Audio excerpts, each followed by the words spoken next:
Hello, everybody, and welcome. We have made it halfway through the division previews. Time for the fifth one, and that's going to be the AFC North. Before we dive right into it, I want to quickly say if you are new, subscribe. We greatly appreciate it. Leave a like and comment down below your thoughts on the AFC North.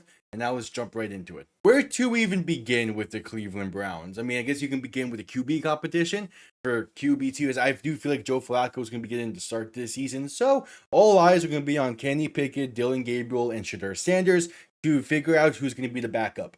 It's going to be the most watched QB competition ever, and it's going to be for a QB2. We'll see how that plays out. I don't really care about it. Flacco's your starter. You're not going to be a good team no matter who's behind center this season. So just handle it how you want, Cleveland, I guess. In terms of free agents, they're kind of all over the place, you can say. I mean, Tevin Jenkins and Cornelius Lucas are solid additions to the offensive line. JTS, Malik Collins, and Jerome Baker are fine additions to the front seven, and Deontay Johnson and DeAndre Carter are a good addition to a questionable receiver room outside of Jerry Jeudy. And if you don't believe me that the Browns QB room is questionable, according to ESPN, their wide receiver 2 last year had 29 catches. It's a mess of a receiver room, and that leads me into their draft.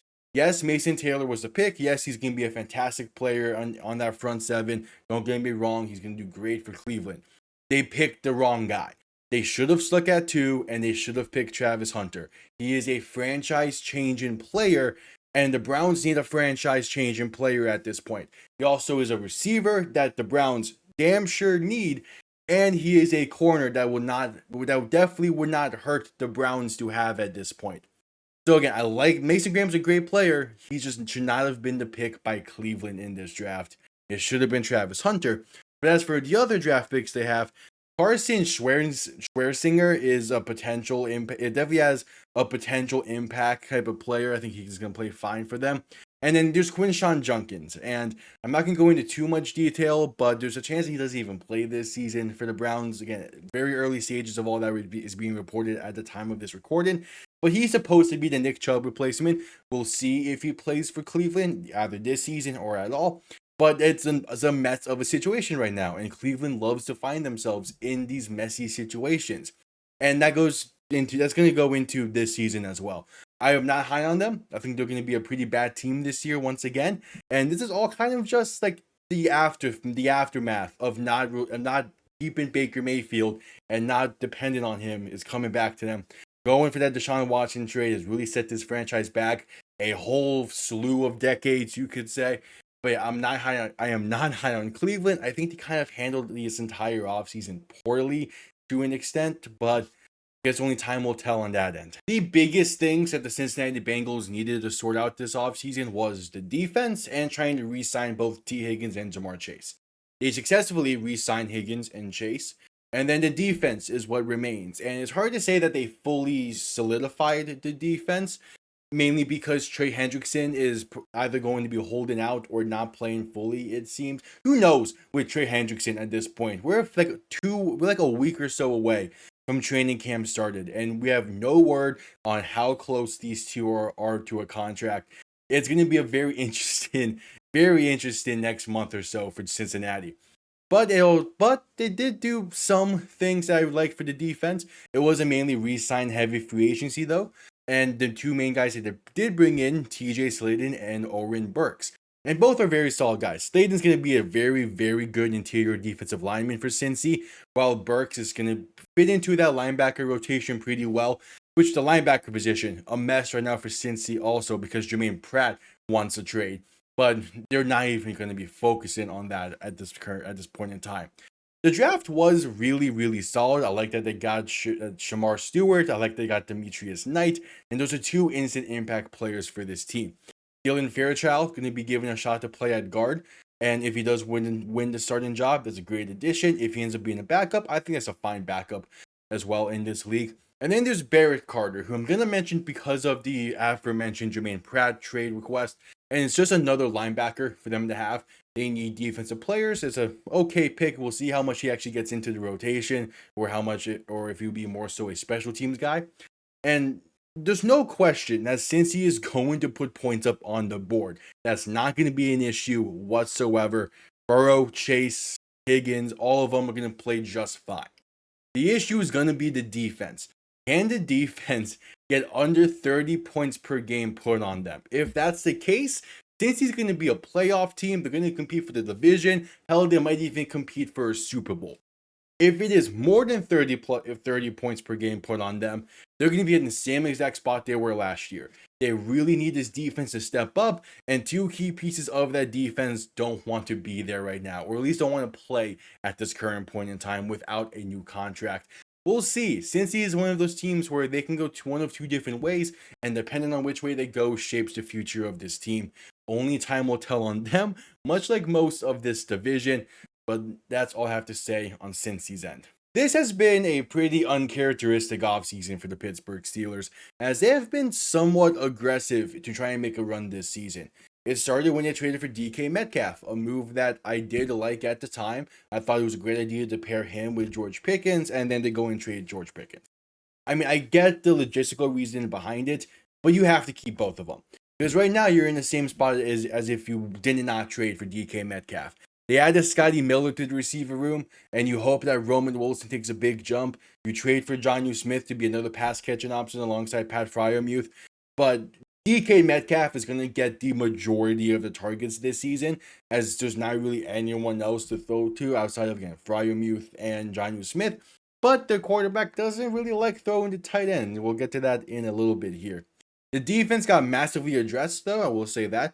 Juan Thornhill, Brandon Eccles, Darius Slay, Malik Harris, all good signings to improve that defense. And then they go out and trade for Jalen Ramsey, and they give up Mika Fitzpatrick in doing so. It's kind of a one-for-one Pro Bowler trade. It's not bad, it's not good. It kind of we'll have to wait and see on that end.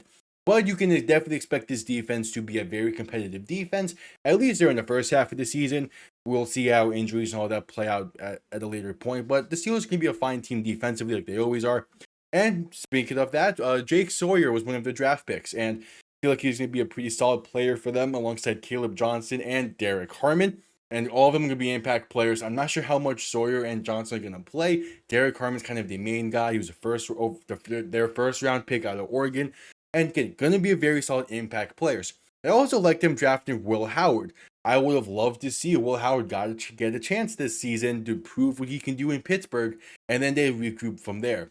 Well, instead, they go ahead and sign Aaron Rodgers. I hate this move for Pittsburgh. It doesn't make sense to me. Rodgers is not going to push you over the hump as a team this season. You're not going to be getting over the hump this season no matter who was behind center. And they're kind of hoping that Rodgers has a new spark of magic playing for Tomlin. I just don't see it, but at the same time, this is the Pittsburgh Steelers. You can be pretty confident in them going above 500 and competing for a playoff spot, if not making the playoffs. But at the same time, they're probably not going to do much. They're probably not going to do much if they make the playoffs. And if by somehow this is a below 500 season for the first time in 22 years, the discussions in Pittsburgh are going to get very interesting, going to get very loud, going to be a very fun watch. But yeah, the Steelers, they're in a very weird spot. They're putting all their eggs in this basket, it feels, that is gonna have a hole in it by the time that mid-season rolls around, it feels. Lastly, it is the Baltimore Ravens. A very disappointing end to the season. They had a failed 2-point conversion that would have at least tied the game against Buffalo. And they had to make some moves because of it, trying to finally get over the hump that they have there. Chidobe Awazi is brought in to be a slot corner slash corner 3 option to go alongside Marlon Humphrey and second-year Nate Wiggins. I think it's going to be an okay secondary department that they have. Kyle Hamilton can do a lot of the lifting from the safety position. But at the end of the day, I think the defense will be just fine, just like it has been the past few years. DeAndre Hopkins is brought in to be another receiving option for Lamar Jackson and also kind of be a veteran presence for Zay Flowers. I think it could work. I'm not really too sure how well it will work. It will work to some degree no matter what, just because it is DeAndre Hopkins and Lamar Jackson we're talking about here. And there was a ton of re-signings that took place for Baltimore. The 3 main ones I'm going to point out are Patrick Ricard, Ronnie Staley, and Ben Cleveland. All 3 guys for this offense that they needed to have back, and they got him back. The Ravens seemingly drafted well. I like the Malachi Starks pick. I like the Mike Green pick. I like the Ambry Jones pick. And those are their first 3 picks of the draft. And those can all be difference makers for Baltimore this season. The other high impact pick is going to be Tyler Loop, and this is where I'm kind of like they drafted well. Tyler Loop has massive shoes to fill in trying to replace Justin Tucker. And I know that there are some Ravens fans that are glad that Tucker is gone, either because of his mediocre on field play last season or the off the field stuff that came out during the season as well. But at the end of the day, he was still a reliable kicker for Baltimore one way or another. Even in a down year, he played fine. Tyler Loop is going to have a lot of pressure on him. I think he'll do just fine. Will he be the next Justin Tucker and a potential Hall of Famer? Probably not.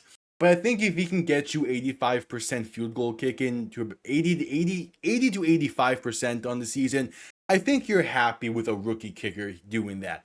But of course, only time will tell. We'll see. And it is very tough to find consistent kicker play. That's why I'm not putting the bar too high on him. If he gets to 85%, he can always improve from there. But this is a team that's been in purgatory the past few years. They've been a great team in the regular season. They make all these great plays, come to playoffs. They're always so close to getting over the hump, much like Buffalo. Can they finally do it this year? Just like most of this division, time will tell. And really the test will come once the season rolls over to January and towards 2026 when the playoffs begin. I have no doubt Baltimore will be a playoff team this season. Can they just execute properly in the playoffs? We will see. Let's get into it. Beginning with the team that I have finished in last, it is the Cleveland Browns, to no one's surprise. This team is a mess.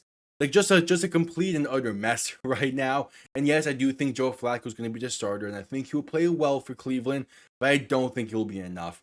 This team is in a very, very bad spot right now. And you're probably going to see all four quarterbacks currently on the roster play this season at some point, just because they need to figure out what they have in that position and what they have some other positions like receiver, like corner, and on that defense and linebacker. This is a team that is going to probably be bad this year and probably for the next few years, just like Cleveland always is.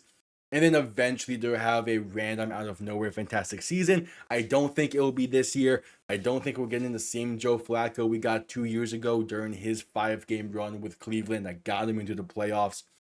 But again, we'll see. I could be wrong. I doubt I'm wrong with Cleveland, though. They're always a team that you kind of depend on to be in this point, but that's my thoughts there. Next up is the Pittsburgh Steelers. They'll go 9-8. I don't think that would be enough, mainly because I do kind of feel high on some of the other ones on like Cincinnati and Baltimore. But I don't think Aaron Rodgers can get the job done. I don't think the receiver room is good enough, even though they kind of don't need a great receiver room to have DK Metcalf. He's gonna get probably about 70% of targets. I would venture a pretty hyperbolic guess. But Freiermuth is still solid. Jonnu Smith, we'll see if he can keep up his production that he had last year. Hopefully not a one-year wonder. He did get paid massively by the Steelers after the trade. And we'll see kind of how that defense goes. The defense has dealt with injuries the past few seasons. Can they stay healthy? Can they execute late in the season? Can they avoid another collapse? We'll see. I kind of doubt it. That's why I have him finishing third. Second is the Cincinnati Bengals. I think that they're going to be just fine. Again, they're going to be able to put up 30 plus points per game on offense. If their defense can just play ever so slightly better from last year, they're going to be a playoff team. They're going to be just fine. It's very hard to go against Higgins, Chase, and Burrow, and I'm not going to start doing it now. I had them win the division last year. I have them finishing second this year. That defense is an issue. I don't think it'll be that big of an issue, especially if you can put up 35 points per game. You can kind of just outscore everyone. It's going to mean you're not going to have a fully fun season, but we'll see. My only issue is them coming off to a slow start once again. If that happens, it's going to be another long season for the Bengals. I kind of doubt it's going to happen this year because I feel like everyone on that team realizes this is kind of the year to do something. And if not, who knows what the team will look like going forward. So I have the Bengals there. And then winning the division, once again, the Baltimore Ravens. Lamar Jackson is going to do this single-handedly if he has to. He's going to drag the Ravens to a division win if it kills him, because he's that good of a player. He should have won MVP last year. He played incredibly. Not to say Josh Allen didn't deserve it, but Lamar Jackson probably should have gotten his third MVP last year. And I think he can do it again. I mean, he played fantastically last year. Derrick Henry is still there, going to be running all over people. They still have Roquan Smith, Kyle Hamilton. They still have Justin Madubuike. They got a really, really, really, really good team over there. So we'll see how things play out, though. This is the AFC North we're talking about. It is the Wild Wild West. It is chaos incarnate. Who knows? We shall see. But those are my thoughts. Let me know yours down below. And I'll see you all next time. Have yourselves a damn good one. Peace.